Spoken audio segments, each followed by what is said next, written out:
Dobrodošli u Poreč, Benvenuti a Parenzo, najrazvijeniji grad u Istri i grad s najmlađim stanovništvom u Istri. Već samo ove dvije činjenice govore vam sve što trebate znati o Poreču, modernom i uređenom gradu koji iz godine u godinu raste, razvija se i tako postaje sve ugodnije mjesto za život za sve svoje generacije. Ni godina iza nas nije bila u tome izuzetak. Dovršili smo, započeli i pripremamo brojne projekte. Za naše najmlađe izdvajaju se dvije najveće investicije. Izgradnja 2 nova vrtića i jaslica, i to u Novoj Vasi i Varvarima. Izgradnjom ovih vrtića, grad Poreč će do 2025. godine osigurati 300 novih mjesta u svojim vrtićima i na taj način osigurati mjesto za svako dijete, kao i prostor za kvalitetno i sigurno odrastanje. U godini iza nas otvorili smo i potpuno energetski obnovljen gornji vrtić u strogom centru Poreča, nakon što su ranije već otvoreni vrtići u Dračevcu, Velom Maju i Žbandaju.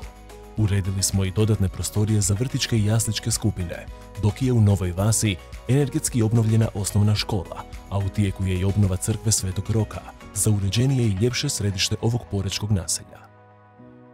Zahvaljujući europskim sredstvima, naša gradska knjižnica Poreč bogatija je za bibliobus, koji približava knjigu svim našim sugrađanima, bez obzira na to mogu li do knjižnice ili ne. Kako bi osigurali adekvatne prostore za druženje, javne rasprave i proslave, u naseljima Mugeba, Dračevac i Kadumi otvoreni su novi društveni domovi. Time su dobiveni novi prostori za građane, ali su i obnovljeni postojeći objekti. U tijeku je i najveće ulaganje u porečku kulturnu baštinu u modernoj povijesti našeg grada, koje se najvećim dijelom financira sredstvima iz gradskog proračuna.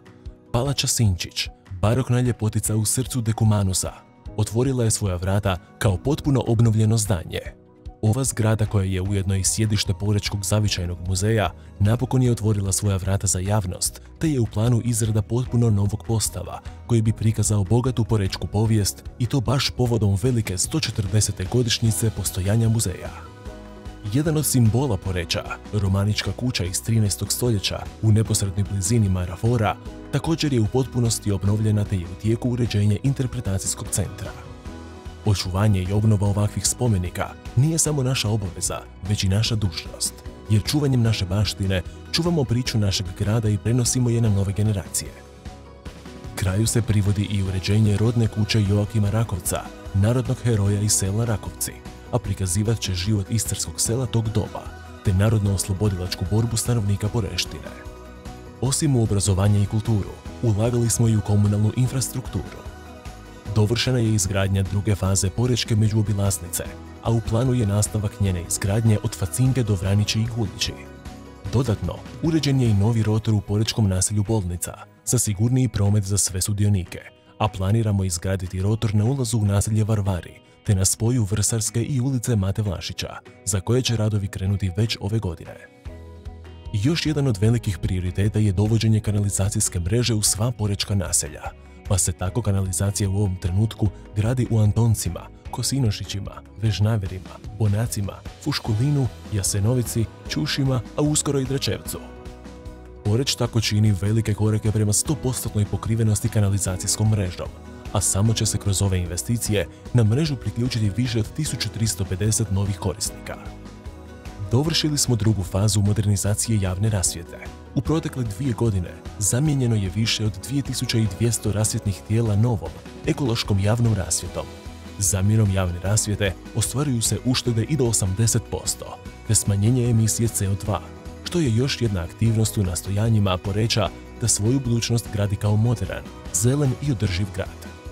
Stoga je u protekloj godini na dom za starije i nemoćne osobe postavljena već 9. sunčana elektrana na javnim objektima, a našim su sugrađanima na raspolaganju i besplatne usluge sunčanog ureda. Putem europskih fondova nabavili smo još jedan električni minibus kojim ćemo proširiti našu mrežu pilot projekta javnog prijevoza. Osim linija koje povezuju sjever Poreča s centrom grada, novi će bus povezivati naselja od Poreča do Baderne i nazad, čime našim sugrađanima osiguravamo vrlo traženu i prihvatljivu uslugu. I ove ćemo godine nastaviti sa sadnjom čak 2500 stabala i sadnica mediteranskog bilja, kako bi naš grad ostao prepoznatljivo zelen, čist i uredan.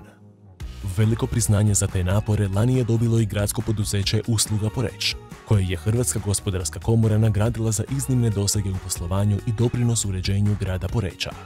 Obala Poreštine sa susjednim općinama ima samo 70 km, ali se na njoj ostvaruje gotovo 10% hrvatskog turizma.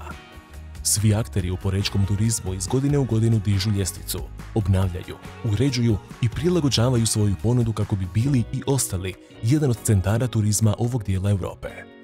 Cilj je s adekvatnom infrastrukturom i sadržajima, te zaštitom prostora kvalitetnim prostornim planiranjem, razvijati održive oblike turizma, od kojeg će koristi imati cijela zajednica.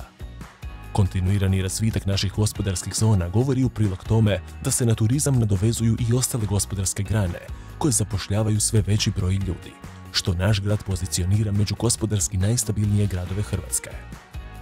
Veliku ulogu u doživljaju Poreča i našeg stila života igraju i manifestacije.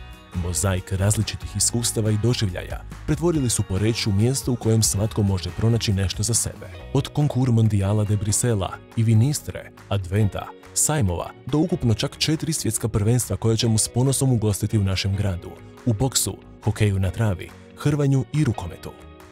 Sport je vrlo važna karika u kvaliteti života naših sugrađana, zato velik naglasak stavljamo na ulaganje u zdrave životne izbore i programe kroz Zdravi grad Poreč i sportske zajednice grada Poreča te sportsku infrastrukturu. Ove godine planiramo proširiti nedavno otvoreni nogometni kampus Jadran Poreč s dodatnim terenima.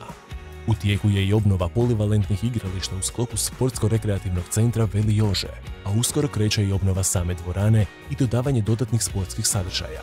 Sve kako bi osigurali što bolje uvjete za bavljenje sportom našim klubovima i učenicima porečkih škola. Ali sve ovo ne bi bilo moguće bez glavnog sastojka, a to su Porečanke i Porečani. Posebno oni najstariji među nama, koji su svojim radom i vještinama kreirali grad kakav imamo i volimo i na čemu smo zahvalni. Briga o umirovljenicima ostaje naš prioritet. Zato ćemo krenuti u proširenje Doma za starije i nemoćne osobe Poreč i na taj način osigurati dodatne sobe, ali i stacionar. Nastavit ćemo sufinancirati dopunsko zdravstveno osiguranje svim našim umirovljenicima, isplaćivati dodatke na male mirovine, sufinancirati komunalnu naknadu i odvoz otpada, osiguravati medicinsku rekreaciju i podržavati rad udruga umirovljenika, kako bi starenje u Poreču za sve bilo sigurno i zdravo. Drage Porečanke i Porečani, hvala vam na svemu što činite za naš grad. Zahvaljujući svima vama, naš je grad danas grad s najboljom kvalitetom života u Hrvatskoj. Nastavimo tako. Za naš Poreč.